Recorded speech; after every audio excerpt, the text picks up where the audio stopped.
بسم اللہ الرحمن الرحیم۔ السلام علیکم ورحمۃ اللہ وبرکاتہ۔ 3 مارچ 1924 جب خلافت عثمانیہ کا سورج غروب ہو گیا۔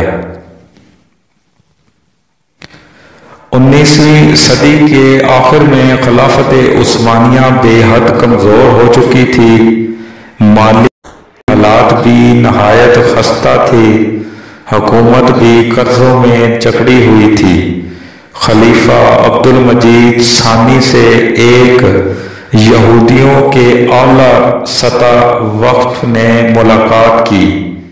اس وفد نے خلیفہ سے کہا، اگر آپ فلسطین میں یہودی وطن قائم کرنے کی منظوری دے دیں تو ہم خلافت عثمانیہ کا سارا قرضہ اتار دیں گے اور مزید کئی ٹن سونا بھی دیں گے۔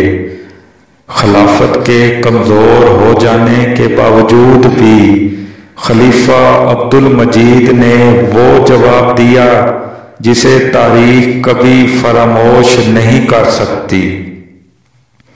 خلیفہ نے اپنے پاؤں کی انگلی سے زمین کی طرف اشارہ کرتے ہوئے کہا، اگر اپنی ساری دولت دے کر تم لوگ ارض بیت المقدس کی ذرا سی مٹی بھی مانگو گے تو ہم نہیں دیں گے۔